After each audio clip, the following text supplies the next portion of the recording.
Music Radio Podcasts. 5 Live Boxing.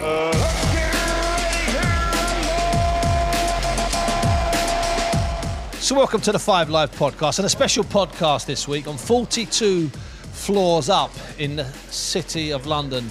The Thames, it looks as filthy as ever, and it's snaking one way, it's snaking the other way. The Shards behind me, I'm in Leadenhall buildings. There's the thing that looks like the mobile phone, but it's like a mobile phone from 10 years ago, so it no longer looks like a mobile phone, hey-ho, as they say. And out there's St Paul's, and St Paul's always looks like St Paul's because it's absolutely beautiful. And the reason why I'm in this building up on the 42nd floor is because it's the press conference, the formal press conference to announce Katie Taylor against Amanda Serrano for 4 of the lightweight belts on April the 30th at Madison Square Garden, which is almost guaranteed to be a sellout. And later in the podcast we'll hear from Katie Taylor, we'll hear from Amanda Serrano, and we'll hear from the promoters, 2 promoters, don't worry about that. We'll hear from Eddie Hearn and Jake Paul, a person that many people in boxing hate, but I've got a soft spot for. And we'll hear from the 2 promoters, we'll hear from the 2 fighters, and I'm joined by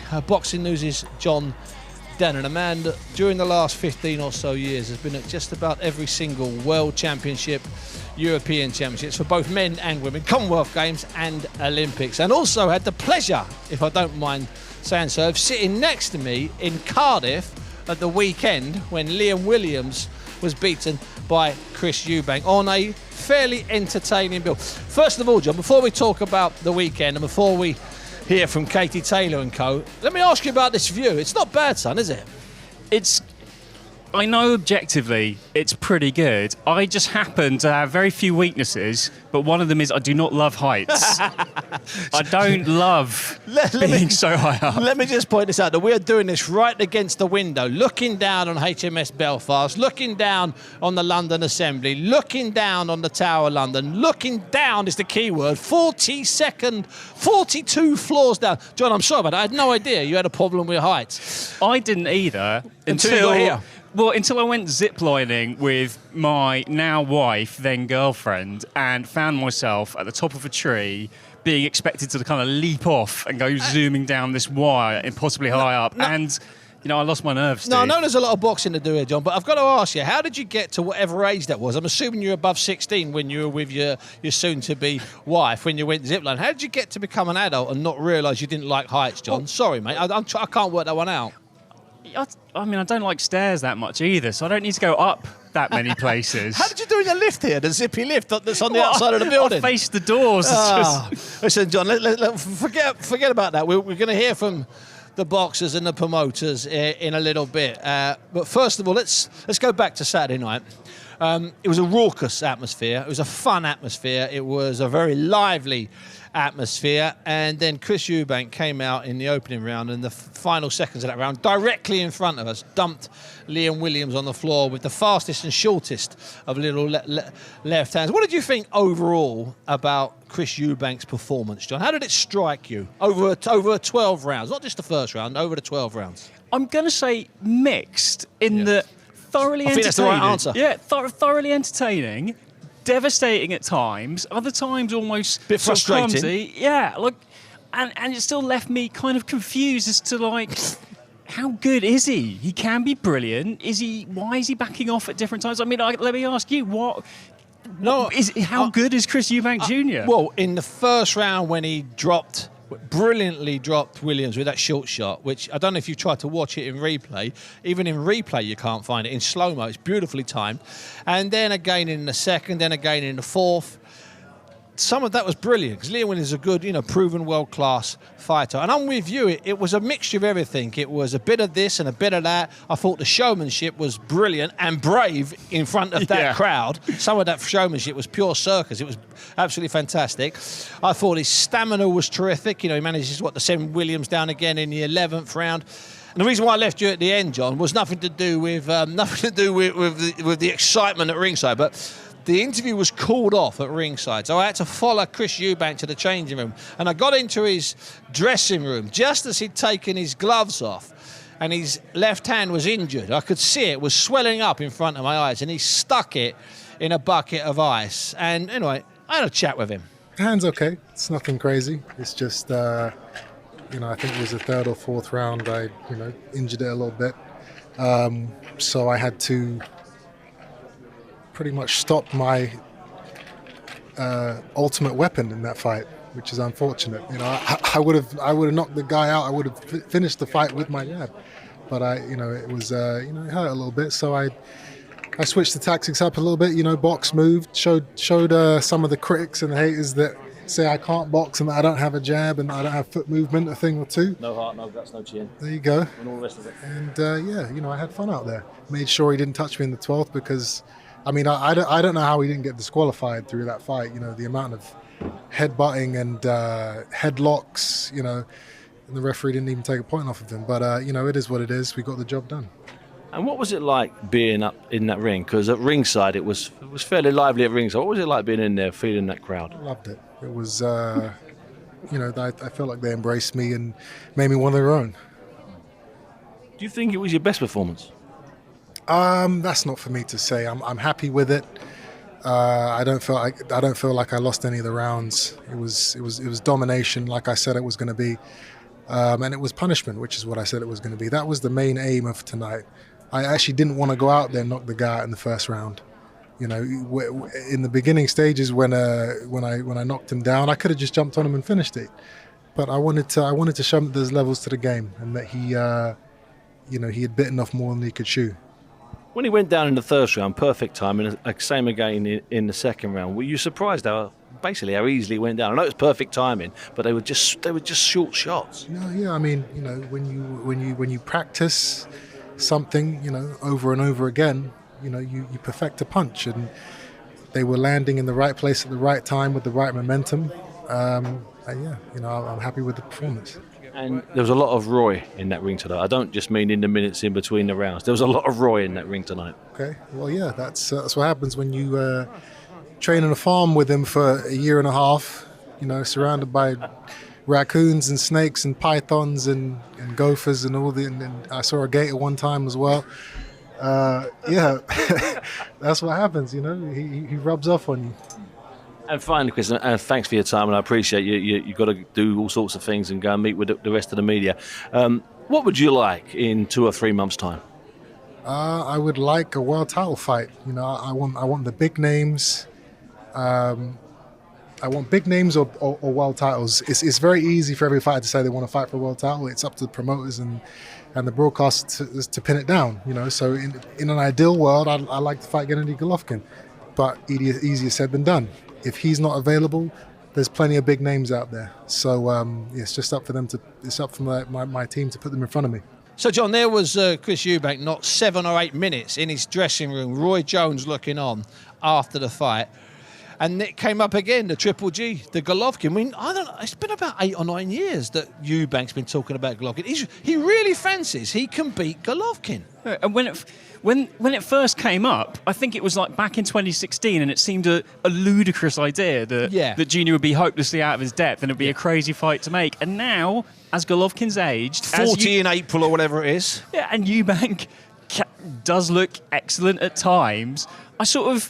I don't know. Would he beat an aging Golovkin? It's a sensible fight to make. Would he be busy enough, John? That's my... Golovkin's smart. Golovkin's not going to go toe-to-toe. He's not going to chase him. Golovkin's going to get close with his feet because he's a brilliant Kazakh. He's a proper old Soviet brain. And he's going to throw jabs, simple jabs. He's not going to try and do anything complicated. He's just going to win by landing the most amount of simple punches. That's what I feel Golovkin could do. But saying that, Eubank will push him for 12 rounds because Eubank's got an engine, man. We know that.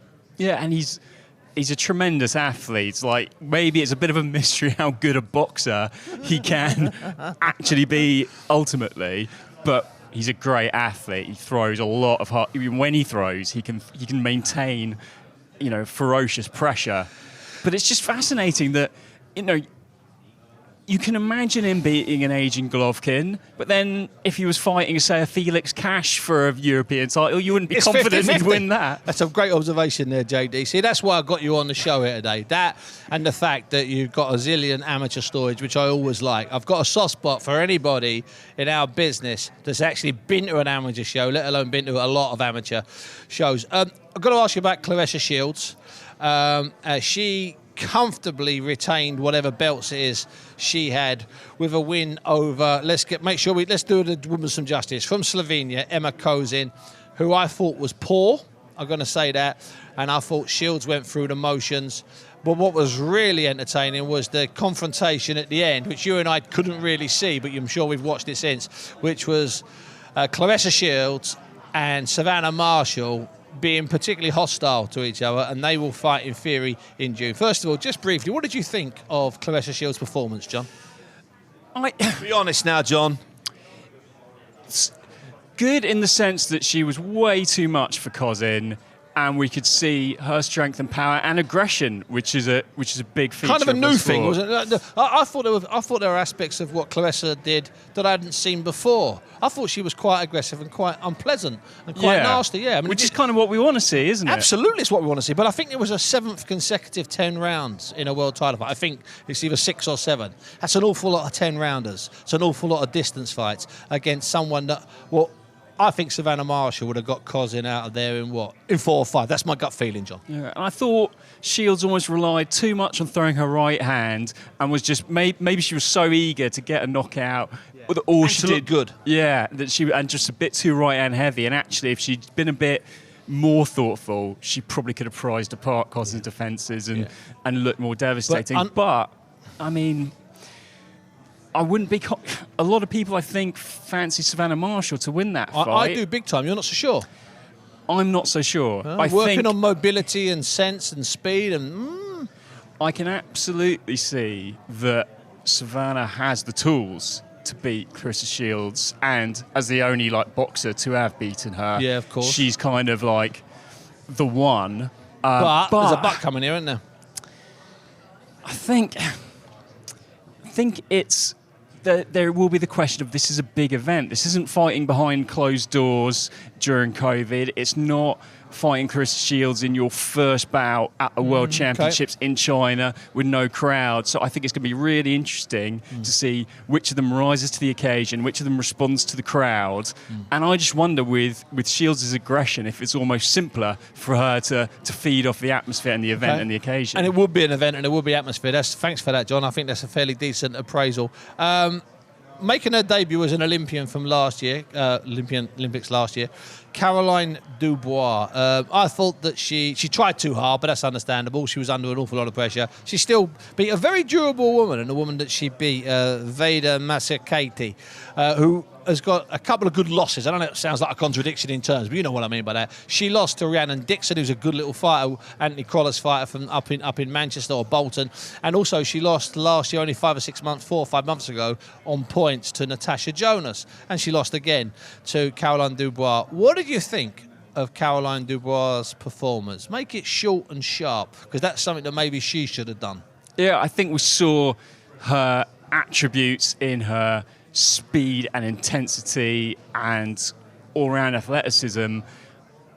I think we've seen, but I think she needs to develop a lot more. I think it's almost we've seen a young 21-year-old's pro debut who was over-eager and rushed herself, and I think that means she needs to not be rushed as a professional. Now, you've seen her over the years. She's always been a talent, hasn't she, John? Actually, funnily enough, you're going to be dropping a bomb on me now. Go on then. So, randomly, maybe in 2010, 2011, I was at an amateur club show in the Boston Dome, which is the room out the back of the Boston Arms, the pub in Tufnell Park. It's a tough pub in a tough part of town, I can assure you. It's a venue for real fights. But this was early on in the evening.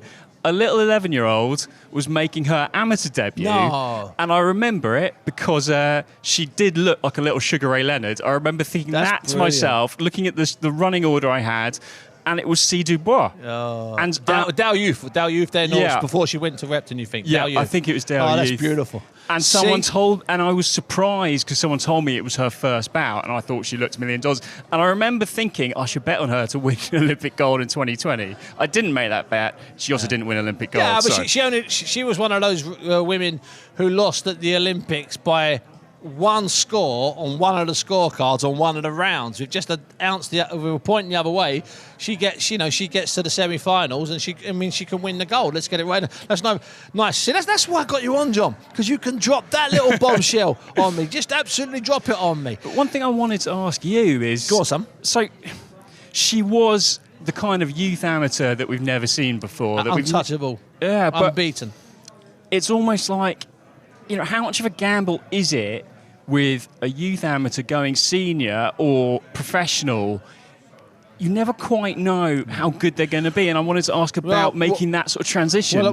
Well, with the women, it's all new because we don't know. It's a work in progress. So we're trying to work out when a 17, 18 or 19-year-old girl gets a woman's strength, because we call it man's strength, as you know. We're still trying to work that out because we haven't had enough good quality 17 and 18-year-olds turn pro. Katie Taylor was late 20s or early 30s, or probably late 20s when she turned pro. And most of the good women we've covered, and we are covering, from Chantel Cameron, even Savannah Marshall, Clarissa Shields, they all waited till 22, 23, 24. And I agree with you, with Caroline Dubois, if she was a boy of 21, I would be doing this and saying to you, John, she hasn't got a man's strength yet. And she will find her man's strength or woman's strength, to put it that way, and then we'll see. Because right now we don't really know. Whereas we can look at. I was talking earlier on at this press conference to Eddie Lamb, who works alongside Adam Smith, training young Dennis McCann, who is a baby, Dennis McCann, but he's a kid at 17, 18 when he was in the Haringey Box Cup when he boxed for Repton, who was stronger than all the other 17 or 18-year-olds. And I think he's the kind of kid that got his man strength early. Traveller boy, sometimes that happens in the traveller community. They sort of develop a bit earlier. Other kids are 21, 22, and they haven't yet got that strength. So we don't know with Caroline Dubois. We're yet to find out. I know one thing: she is a great addition to British boxing, not just women's boxing, British boxing. Before we move on, John, I've got to ask you about the first of the televised fights down there. Ivan Drago, Big Steve Robinson, and against Shane Gill from Tipton. I thought it was the best 6-round heavyweight novice fight I've seen for years. I loved every second of it. Big Ivan was brilliant. Who doesn't want to see two big lumps lamping each other in the head for 6 rounds? So yeah, I wasn't expecting to see the sort of house fight get turned over. We sells loads of tickets. Yeah, but we've got the Tipton Rocky versus Newcastle's Ivan Drago. So do it again. Do it 3 times. Bingo. Not wrong. Why not do it 3 times? That was an invaluable 6 rounds. John, thanks for your time. It's always great to have you on, even up here on the 42nd floor with you looking absolutely petrified. I'm taking no pleasure in seeing you so scared to be so high. I want to speak to all of the players now. I'm going to start with Eddie Hearn. He's over there. I'm going to go over and grab Eddie Hearn. And 1 second, let me just move over here. Yeah, Eddie, thank you very much indeed. Eddie, look, I've got to ask you, it's a simple question. It's a very simple question. This is quite amazing, isn't it? It is. I mean, last week went on sale, second biggest pre-sale of all time at Madison Square Garden. It sort of sounds like the kind of thing I'd make up. Yeah. Check with the garden, it's true. I know, I did. Yeah, I know. I checked with Larry, and it's true. I know, and we knew this was big, and we knew this was groundbreaking, but you always take a little bit of a punt when you go into the big arena at the Garden, and we're going to fill it up April 30th. It's a historic fight. I think people are starting to realise now, yes, the biggest fight in women's boxing, but one of the biggest fights in boxing. Yeah. And the momentum is huge, and obviously, 2 great fighters, Jake Paul, us, DAZN, 5 Live, it's got all the partners behind Beautiful it. mix. But there's a really good feeling about it of people genuinely wanting to see it do well, which is quite unusual in boxing. Yeah, even Shakir Stevenson, who's meant to be fighting on the same night on an ESPN card, he said, "No, let's make sure we're at different times. Let's not deprive the boxing public." I don't know if you're aware of that quote. Yeah, of course. And I don't think ESPN will even go on the same night. I mean, Valdez Stevenson, good fight, but not Taylor Serrano. Got the history. It doesn't cross over. It's not iconic. This is, and I think at the end of it, they'll see that, and they won't sell the amount of tickets that Taylor Serrano sold. So this just shows you how far women's boxing's come. Yes, but again, goes back to the fact that this is just a brilliant fight, the best that can be made in the sport, and 2 great fighters, the undisputed champion and a 7-division world champion. Anyway, we did have this in 2020. May 2nd was one date, then August 22nd. The contracts were out there flying. Serrano talked about signing 4 contracts for the fight. Did you think it was lost? Did you think think, say, at the end of 2020, a year or so ago, that we'd lost this fight? Yeah, I mean, it all came down to really Amanda Serrano didn't feel like her value was being represented in the fight. But unfortunately, we did. And at the time, that was her value, in our opinion. Now, with her great performances, with Jake Paul behind her, of course, with her appearances on Showtime pay-per-view, it's raised her value. He's also involved in the promotion, which gives her more value. And we got purses together for these two girls that, again, are iconic and historic. And then you get to that point, everyone goes, yeah, we're all in. And, both fully committed to this fight, both excited, both probably a little bit taken back by the exposure last week, which was everywhere. I got that sense from looking at the two we of was them. Ringing the bell at the New York Stock Exchange, Taylor, and so and it was pretty amazing in New York. And again, up here today, the turnout, it's got all the feelings of a mega fight.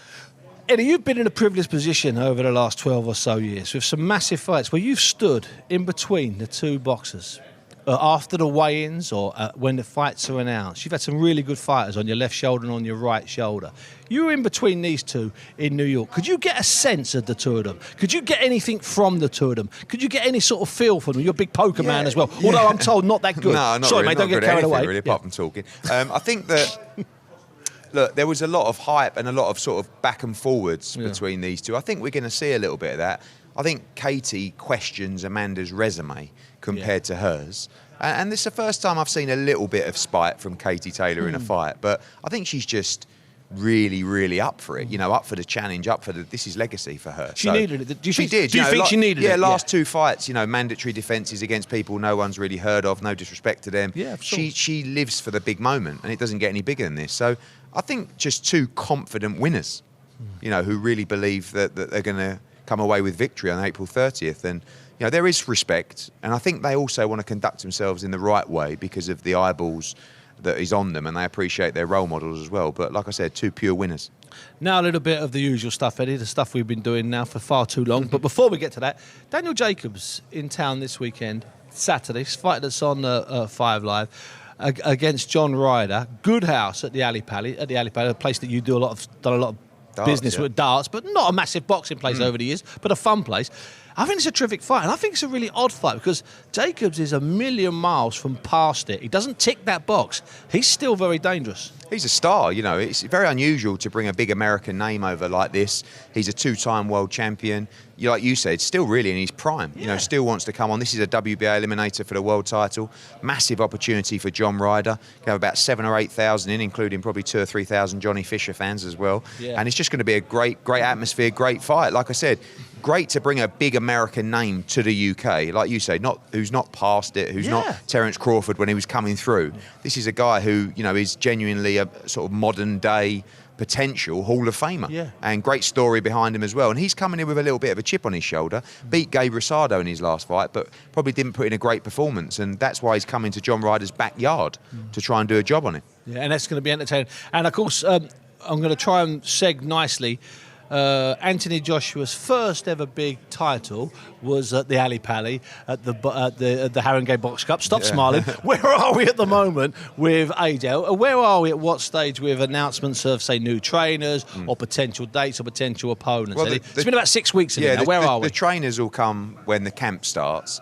And obviously now, after all the chatter over the last couple of months, it's clear that AJ will be fighting Usyk, which is his preferred choice.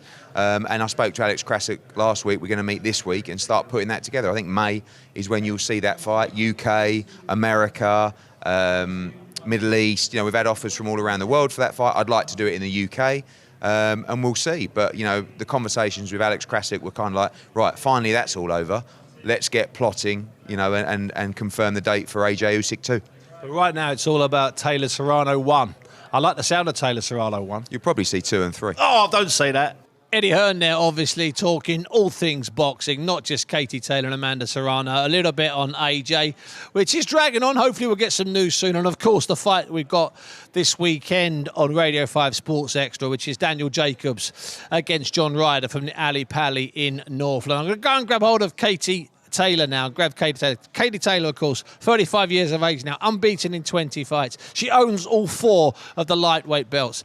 And there has never been a female fighter so influential. Katie, if I could just have a quick question. Yes, Katie, It must just be a relief that this fight's actually happening.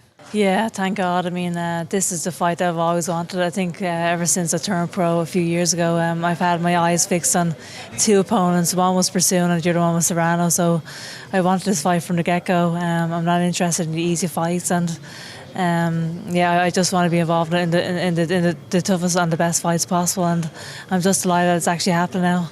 You mentioned Delphine Pursuing there. Of course, you thought her in the early summer of 2019. Seems like forever ago. And it was around that time that Amanda Serrano's name was really heavily mentioned. There were people were throwing dates around. That was 2019, June. Yeah, it's crazy. And obviously the fight was scheduled back then as well a couple of times before, and it fell through. So there's times I was doubting whether the fight was ever going to happen. So here we are a few years later, in the biggest fight in female boxing history, headlining in MSG. This is historic, and it's a real privilege to be involved in such a historic occasion. Kate, it's been so long, and you and I have talked about this over the last 10 years. It's been so long that you've been the figurehead, the person at the top of the women's pile. Do you need fights like this to keep you motivated? Yeah, without a doubt, this I really am treating this as the biggest fight in my career. I'm expecting the toughest fight in my career. These are exactly the kind of fights I've wanted. Over the last year, I've been involved in so many mandatory fights, and it is hard sometimes to get yourself motivated for those mandatories. But of course, there's no such thing as an easy fight. You have to get on with things. But this fight definitely excites me. This is just an historic occasion, the biggest fight in female boxing history. I just can't wait for it. And it looks like there might be a sellout inside Madison Square Garden in the big house. The ticket sales, everyone that's talking to them going off the scale. Now, you had a press conference out there about a week or so ago, and you came face to face with her. I'm sure you've been face to face with her before, but this was different. This is the two of you side by side looking at each other.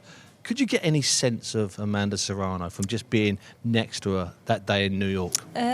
I don't know if I got any sense from her from the press conference, but I'm obviously know what I'm expecting on fight night. I've seen her over the last few years, and just the fact, though, that this fight was the biggest pre-sale, or the second biggest pre-sale ever in boxing history, just goes to show how important this fight is, how big this fight is, and there's actually a strong appetite in the public for these big female fights. I think we have changed the perceptions of female boxing, and if that's all my career has done over these last few years, it's been worth it.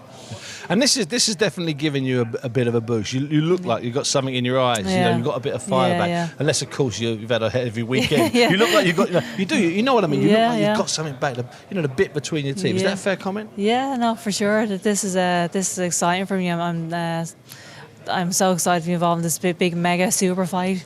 And on April the 30th, you will see the best of me. And I'm going to ask you this. I've never asked you before. Have you ever done predictions before? That's not a very Katie Taylor thing, but I'll ask you anyway. Everyone has always asked me for predictions, all right, but I wouldn't say that I give them too much. But I say the same thing. I'm going to come out victorious, and I don't know how that's going to be, but I am very, very confident in my ability. Now, just last weekend, just a final question, and thanks for your time. I saw Claressa Shields defend her title down in Cardiff, and I think she was surprised by the attention she got from young boxers. They were crowding around her. You've had that for 10 or so years. And this is you're going to have to self-acknowledge here, which you don't like doing. You're part of this revolution. You might have led this revolution. The dozens and dozens of women that we know now, the super fights they're out of, not just your fight, but Claressa Shields against your friend Savannah Marshall. Katie, it's beyond the boom, isn't it? Yeah, it is. It's complete. It's amazing. Some of the household names we'll see here in the UK are actually female fighters. And the support that we get every time we fight here is absolutely exceptional, and you can see now that the buzz around women's boxing at the moment, and it's only going to get bigger, it's only going to get better, and this is such an exciting time to be involved in the sport. Katie, that's brilliant. Yeah, thanks so much. Katie Taylor there, we're a little bit of edge already in her voice, if you don't mind me saying so. I'm going to grab hold of Amanda Serrano now. For those that are not too familiar with Amanda Serrano, she's 33 years of age. These are the raw facts. She's won world titles in 7 different weight divisions across a 25 pounds weight difference. Okay, she's lost just the once in 44 fights, and she has been screaming out for this fight. Amanda, thanks for joining me. Simple question to start with: did you think this fight was ever going to happen? It was eventually going to happen. I mean, not at this magnitude, headlining Madison Square Garden, getting the money that we deserve. I mean, it definitely was. We both couldn't retire without fighting each other because our legacy would have never been over. It would have always been what if and what if. And now all your friends that used to ask you, have you seen that Irish girl that's turned pro? Well, you'd been a pro 4 years. Now you can say, yeah, I'm fighting her. Yeah, no, now they know. Now they know. Oh, you're fighting the Irish girl. I'm like, yes, we're fighting, making history. It is mad to think that some of your world title fights at the 7 different weights that you've been paid relative peanuts, $3,000 and $4,000. Yeah. That is quite mad compared to where you are now. Exactly. You know, that's why people don't understand. You know, honestly, the struggle. I've never had a silver spoon in my mouth. I mean, we've had to struggle. Me and my sister and I had to really struggle, really literally fight in and out the ring. And, you know, people thought that my trainer was crazy for not accepting the fight that was offered 2 years ago for the amount of money. He knew what we was worth. He knew what I was worth. And he knew we can get more money. And look at us now.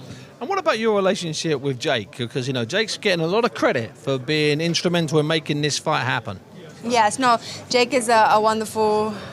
I say man, but he's still he's a boy. He's a boy, but he's growing into an incredible man. And you know, if it wasn't for him pushing his influential part of him, we wouldn't be headlining Madison Square Garden, or we wouldn't been getting the money that we're getting now, which is truly, you know, so different on his part. And I mean, I'm glad that he's backing up women's boxing. If it wasn't for me, like I said, if it was someone else, I wouldn't mind because we're getting buzz, and I just can't worry about the future.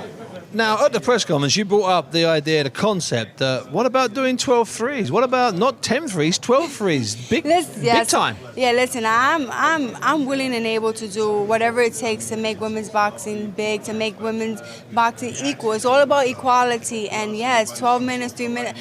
We trained that in the gym, you know. Prior to my fight, my last fight, I sparred 18 rounds, 3 minutes nonstop, no breaks in between. So we're ready. I know she's ready for it. And I think if I would have that extra minute, I think I would have a lot more knockouts. But it is what it is, you know. I mean, I was hoping that we could have done it because we would have been the first. We would have broke that record, and whoever done it after, everybody would have went back to Katie Taylor and Amanda Serrano doing it first. But. And were you in the garden when Katie Taylor fought in 2019 when she fought Delphine Persoon? Were you there that day? No, I wasn't there. I saw it on the zone.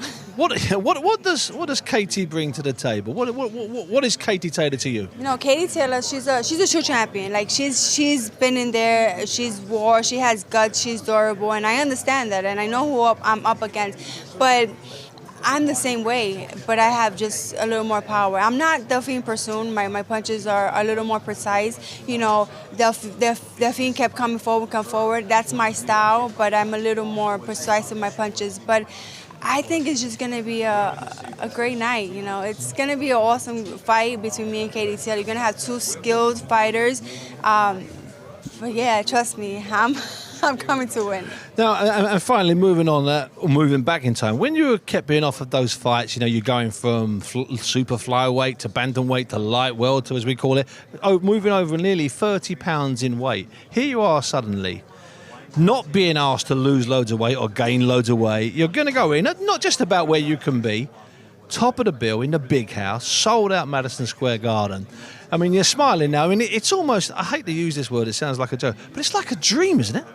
You know what? Like I said before, if it makes sense, this is a dream come true, but it never was a dream of mine because we've never had that. We never had women headlining Madison Square Garden. So it was a dream beyond your dreams. Exactly. So I'm like, wow, I'm glad that now the new generation in this sport, the women can say, they have hope. I want to be like those women. I want to be able to headline the Garden once again, and that's super inspiring.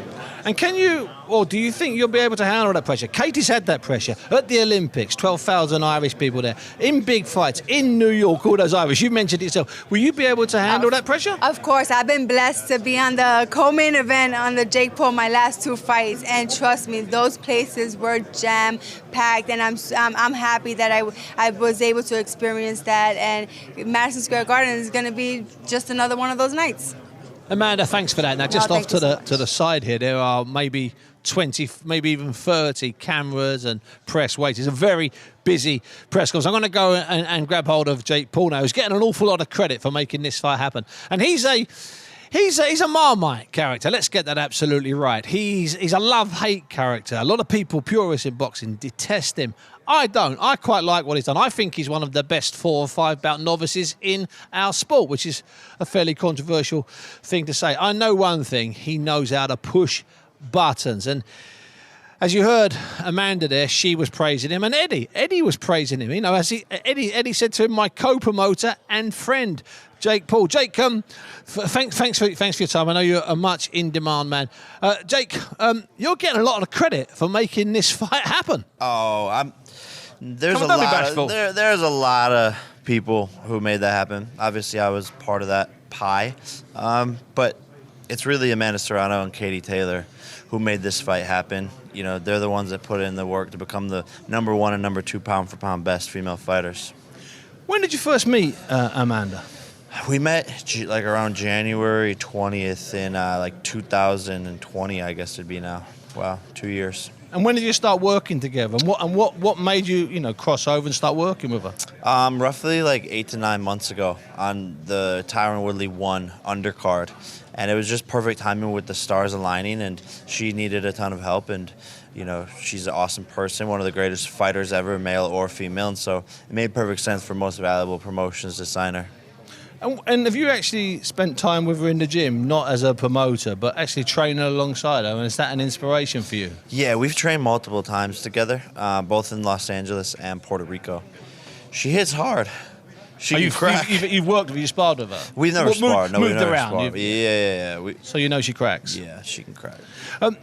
With this fight, have you been surprised how it's caught the imagination? Not just the pre-ticket sales. I mean, that's understandable, but just in general, people are talking about this. You're meeting people on the street, they're talking about this. No, seriously. My friends are asking me about it, asking me for tickets to Madison Square Garden. And so there's a lot of buzz around it. 100% broke the record, obviously, for pre-sales or second place, but still incredible. And it's only getting bigger. We haven't even done the London press conference yet. So I'm excited to see, how much bigger this can possibly get. Now, Jake, I remember first interviewing you when your brother was fighting KSI, and then grabbed you again in Las Vegas last year when you were meant to be fighting Tommy Fury. And in all fairness, Jake, over the years, you've said some fairly controversial things, and you've done some fairly controversial things. That's part of what you and your brother have done and built up. Yep.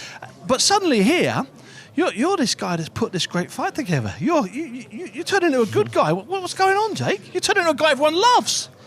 Yeah, I guess I'm like Robin Hood in a sense, but I've always been the same person, I guess, just learning and growing up in the media, right, and maturing and learning from my mistakes. That's all someone can do, and if someone can be criticized by the media and grow up in front of the media, then they could also get better in front of the media and continue to change themselves and adapt, especially, I've been doing this since I was 16 years old on camera, so yeah, look, I mean, I'm just growing up.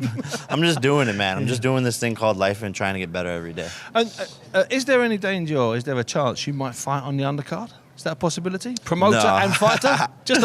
No chance of that happening. I'm fully focused on promoter Paul. I got my turtleneck on. That's how you know. And it is you can't very be a smart, promoter bro. without a turtleneck. Yeah, I'm loving the turtleneck. Let me just ask you this final question.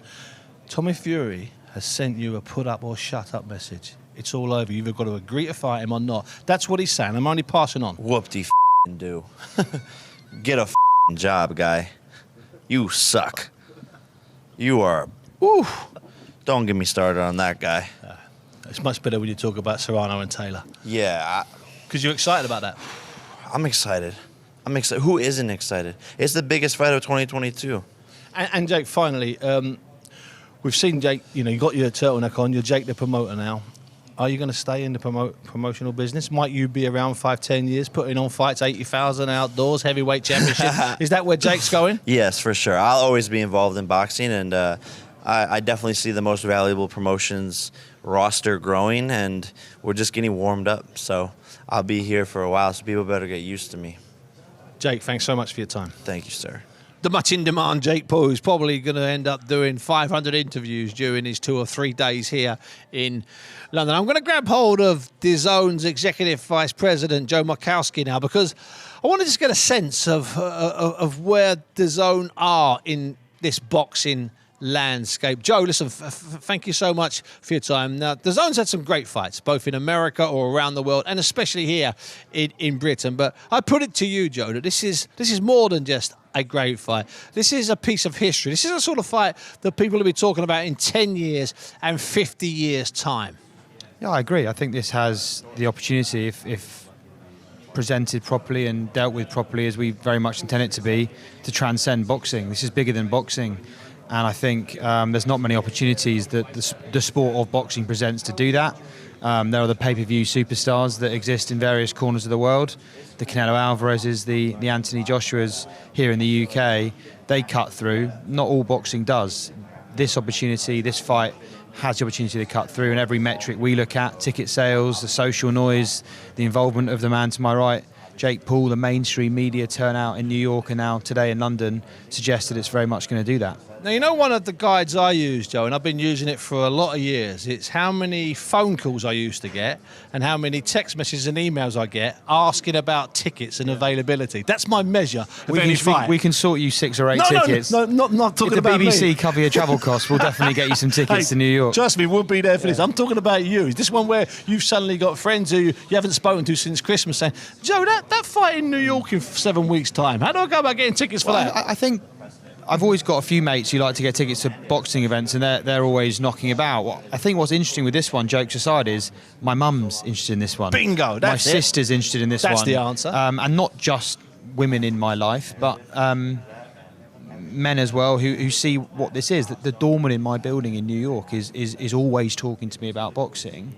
and he will say, I want tickets for a fight. And he will say, which fight do you mean? And this week he was like, well, obviously Taylor Serrano. And he is a hardcore boxing fan who sees this for what it is. It's not just a women's boxing fight, it's a great boxing fight. You know what? You've stolen a line I've been using for about 10 years. It's when people, taxi drivers in London, or people on a train, or people you meet on the street, and they'll come up to you, and all they'll say is, who's going to win the fight? And you're meant to know what the fight is. So that's what happened with your doorman. When he said to you, I want tickets for the fight, and you said, what fight? Yeah. He looked at you like you were crazy, because there's only one fight he's talking about, and that's this one. Exactly. And it's crossover. It's crossover, and also he's a hardcore boxing fan, and he appreciates this for what it is. I think you've seen some comments in the media, and Bob Arum, I think that needs to be called out. Look, it's an archaic comment. It's a dinosaur comment. And I said this last week. I think our friends at ESPN would have winced when he said that, because he represents their business in the same way that Eddie represents ours. It's out of date. There's women's sport cutting through all over the shop, and boxing is not far behind. And this is a great opportunity for us collectively as an industry, I think, to stop, acknowledge a moment in time, and celebrate the progress we've made so far. Still a long way to go with women's sport, but to acknowledge that it's come a long way, and this is a great opportunity, as we've branded it, to recognise the historic significance of the event.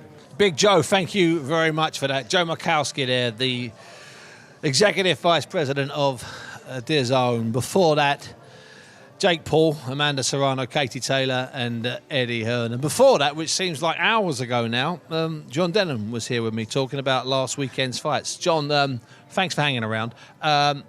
We've seen the press conference now.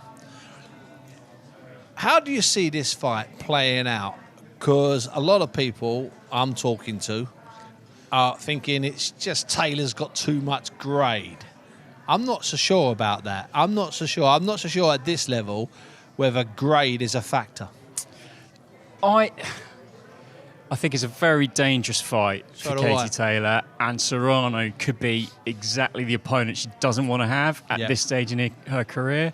But kind of we spoke about watching the amateurs earlier, and what Katie Taylor did, even in, for many years when she dominated amateur boxing, was won 5 world championships. And the Europeans. Yeah, 10 years unassailable. She still had close fights. We And she was forget just so. She was. There just, was the Mystery Aziri, there was the French woman. No, there was all these. There were loads of women that were like a bogey woman for her, if I'm not mistaken. Is that a fair comment, John? Yeah, and also I kind of think she was so consistently good at just making sure she did enough to win the close ones. And I kind of wonder if she's still got that bit of boxing brain, bit of IQ, that even if it is a close, brutal, hard She'll fight, just come through.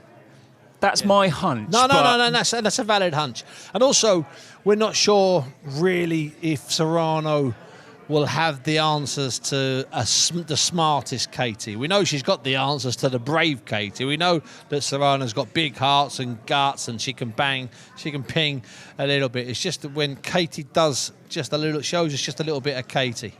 Saying that, Delphine Pursoon dragged her into a place where she couldn't show very much of Katie. She just had to have a slugfest. John, thanks very much for doing it. It's been a pleasure having you with me today, and thank you so much for waiting around. John Dennon there, who writes for Boxing News, writes brilliantly about the amateurs. In fact, no one, I don't defer to very many people on very many subjects, but if you know me, you'll know that for the last 10 years I've been saying, don't ask me if it's an amateur question, ask JD. He knows because he was there, as he proved with that Caroline Dubois story.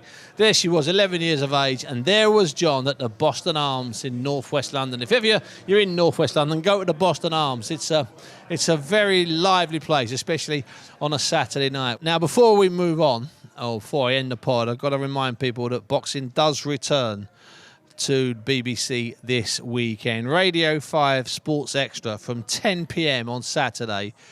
John Ryder, local boy, fighting Daniel Jacobs.